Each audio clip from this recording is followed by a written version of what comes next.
Nwoke mụ na ya na-abọ bi fụlụ m mgbe m nọ skuul. O wee bịa sị na ọ ga-anụ mụ bịa ka anyị nụba di na nwunye mụ drọpụọ nsị ya mba na mama drọp. Ọ sị mụ nụbịa nnụsị anya ka m kọntinu nsị ya mba na mama nkwụsị akwụkwọ na m ga-agụsị ife niile m chọrọ ego bifo nnụọ di, na ọ bụrụ na ọ chọọ ka mụ na ya na-abọ nụọ di na nwunye na ọ ga-echelụ m finish, ọ bụkwanụ na ọ ma mmenwuye ya chọọ nwaanyị ọzọ ọ ga-anụ na ya adịrọ interested ịghọtana. Ọ sị oke na nsogbu adịrọ na o bugodo ụzọ mee ka a ga-asị na o disappear for some time ịghọtana, mesikwa chigetekwa azụ fa continue kwe na ife o chelie bụ 3 years ya wee finish maka na ọ na second year ka fa na-abọ ọfụ. Ọ sị m ka ya gụsịala akwụkwọ pụta nweta ọlụ ya wee bido wee lụba ọlụ. Ka akwụrụ ụgwọ izizi akwụrụ, ịmago na onye akwụrụ ụgwọ izizi ka a nwetara ọlụ, ịgafe bịa nnọọ bụ onye ibu n'anya rinne ya adụ very happy ya wee nata wee kọbalụ die si ya na nnekwu na akwụrụ ya na nnekwu na ya na-eme eke na nna ana nna ibie ịmagolu die dusi ya nnọọ happy. So na die na-eme biznes na-ebido lụba ọlụ pịa ya mụọ nwa nke izizi, a na-ekwu ya mụọ nwa nke ịbụọ, ya na-alụkwa ọlụ na ya dụ strong na ya dị ime na ịma mmadụ na ya dị ime, mgbe ya dị ime ka ya ji adụ stronga ịghọtara na nso ọ da akwụsị ya ọlụ. Ọ sị mụ na parents ya tara afụfụ rinne wee zụọ ya n'akwụkwọ na mgbafu ya nọ skuul na di ya da contribute kwa ife ọ na-enye ya bụ like na anọ ọbịa fa anọsịa ịmago na ọ chọọla ya obere ego ọ na ọ na-abịa goteli ya provision 1 or 2 mana ọkwụnụrụri ụgwọ akwụkwọ ọkwụnụrụri ụgwọ ụlọ ogonụrụri ịghọta na ehe nọọ ife enyi nwoke na enyi nwaanyị a na-eme bụ ife ọ na-enye ya. So ọ sị m nne na ego afọ ya zukolu die, ọ sị anya bunye ego na ya ịmago na ego izizi ya lụta ya ebinye ego na ya dobekwe ndị ọzọ.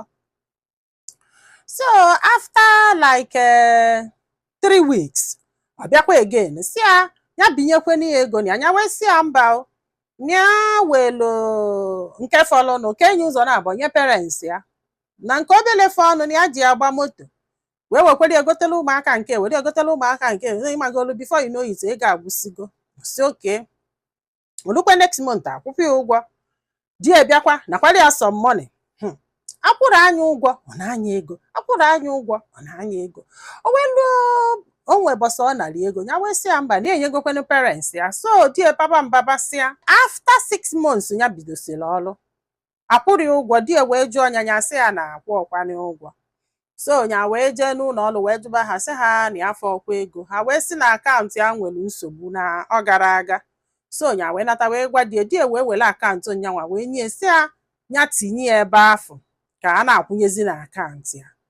Ya sị ya na o nwee ka ọdụ nke wee sị kwụnyebe na akaụntụ ọ sị ya na ya agwa gị ihe ya gwara ya ya narị akaụntụ bikos na enwere time wee jebe na bankị luo ji nwayọọ dozikwa akaụntụ ya ọfụma mepeghere another one sef. So di jesi ebata wee sị ya ma otizikwere akaụntụ ya nwa ya sị ya mba na ya dozizila akaụntụ ya fa continue kwe. Ọ sị ya na o kwesịrị akwụ onye ụgwọ akwụnye na akaụntụ nyanwa ya wee sị ya mba na ya ma nne ke ka si emezie ya kwụnyezie nye na akaụntụ gị nyacha ego ya bịa na ba gị the money na o nwee ka ọ dị mba. So the thing bịa mee ka o si elufe okwu. Ọ sị ya na ezigbo nwaanyị kwesịrị akwụ onye ụgwọ onye die ya sị ya ọ bụrụkwa na ọnya ga-eme ya ajọ nwaanyị ka ya bụrụba ajọ nwaanyị na ya ma nne. So after 2 months ọ kpọkwa ya sị ya nye nyezina parents ya ego na ya anụghị ya anụ ebe a nụrụ ya na ya anụgo ife niile ọ bụ ịghọtara na o kwesịrọzi ị na-enye parents ya ego. Ya wesị ka ụdị akụkọ bụ ihe a. Ọ sị na iwe ọ bụgodu na ị ga-enye parents ya ego na ị kwesịrị ịgwa m ọ bụ na approve onye i wee nyefa nsịkwanụ gị mba ma ga-enyere fa. Ya wee sị ya mba na nke a ama mme na parents ya ataka afụfụ n'isi na fa nwere dị ego fa ga-eji wee zụ ya n'akwụkwọ but they struggled ma ndị fa bile ebio ma ndị family nna even ya aka ji ma mmiri ụgwọ ya agha akwụkwọ dị ụgwọ ma gị na-enyefe ego na ọkwa ebe afọ ka esemokwu nọ wee bido. Di ebido baba si nye nyezine parents ya ego nye nyezine ndị befe ego ya sị ya na nke a ama mme na ya ga na-enyefe ego. Ọ sị m nne na ya na-akụzi nkụzi ekpie n'elu okpie n'ala ya sị ya na ya ga na-enyefe ego.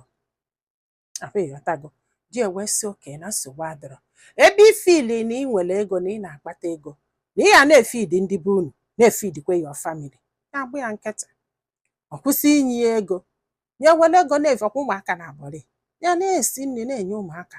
Ọ sị mma na o nwere ife a na-eme o, mgbe ụfọdụ ya pụọ jesi ọlụ ga abatanye egolu nri abatanye enye ụmụ ya nri, ụmụ ya lisie ife ọbụla ya fọrọ n'abalị ya esie fancha niile eri magolu ya na-esi nie nri ofu onye na feed the whole family. It's not like na di ya nwere ego, no, maka na ya jụrụ na ya ma nkwụsị inye ndị befe ego, for that na ya ga na-efidizi both families. Ya gbanye ya nkịtị. Ihe ama bụ na agụụ ama nga ụmụ ya, agụụ ama nga ụmụ ya. Ịma na mama put jụrụ ebe niile, mgbe ụfọdụ ya sachala food flags ya pụọ n'ụzọ ya gote mama put dịla ụmụaka na akpa wee jebe akwụkwọ. In fact na skuul ebe fa na-agụ akwụkwọ na o nwere onye na-abịa supply nri, mgbe ụfọdụ ya gosielu ya egolu nke ya ga-eje wee na-ana ihe ya fụziala ya esie n'ụlọ. It's not like na ya na-esi nri, kama na ịmago otu ma ị ga-egbu awụ iji isie ji mmanụ na alafa ebe a na-eje na so the thing bido fiaba di ya arụ, bido kọbala ndị mmadụ nya ndị be ha bịa gwa bi okwu, gwasị anya okwu ya sịfa na ya ma ngosi akwụkwọ abandon ndị zụrụ ya n'akwụkwọ na nke ha ma mme. Ọsọkwu ya sipịa anya isi na ana ya ma mme. So mami ya gwasị anya okwu, ụmụnne ya gwasị anya okwu, ihe niile ọ kọrọ gwasị anya okwu ya ajụ na o nwere oge olu ya sị ya na anya ketekwa gị nri ya afụghịzi ife ya ga-eji wee nye gị nri, bịa esizina nri n'ụlọ ya ga-emekwu ya na ike gwụrụ. Na ya mara onye kpalụ di ya wopie kọtụ, di ede akwụkwọ to kọtụ ka fabia ikpe. Ndị kọtụ nenesi enye si ya na ihe a idela adụrụ enough iji wee gbasa gị na nwunye gị, reject anya.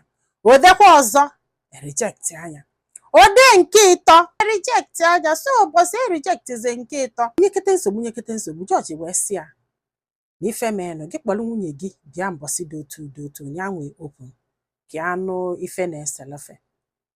O wee dee akwụkwọ wee nye nwunye, o jebe kọt wee luo, wee si di kedu ife na-ese, o wee sị na ya gwara ya na o kwesịrị ị na-enye ndị befe ego. So jọji wee jụbịa sị ya ọ na ego unu na-abụọ na-eme ike ada ezu. Ọ sị na ọ na-ezuo mana o kwesịrị ị na-enye ndị befe ego. N'ime itili this girl mgbe ọ na-agụ akwụkwọ, right? Ọ sị yes. Mgbe afọ ime itili ọ na-agụ akwụkwọ, ego ole ka ị kwụrụ n'ụgwọ akwụkwọ ya? Ọ sị na o nwere. Ego ole ka ị kwụrụ n'ụgwọ ụlọ? Ọ sị na o nwere. Like achọrọ m ịmụ ihe contribute na education your wife. Ọ sị na o nwere, na fa bụ just normal boyfriend and girlfriend. Ọkwa isi anya kwụsị akwụkwọ ọjọọ? Ọ sị yes. So na gị nwa na ọ bụrụ na ịmụtasị ụmụaka, ọkwa ịmụtago nwa nwaanyị? Ọ sị ọ bụrụ na ịzụba fa n'akwụkwọ zụsị afa n'akwụkwọ na fama nye gị shishi na fama nye gị tọrọ na nwoke ịmarọ ya anụ nwa gị ka ị na-azụrụ ụmụ gị. Ọ ife ị na-achọ ịkọwa. Ọ sị na tradition kwuru wee sị na ọ bụrụ na ịnụọ nwaanyị na ịnụgo ife niile sienu wee bịa, ọ bụgodu na ọ ga-enye ndị befe ego na ọ ga-agwa gị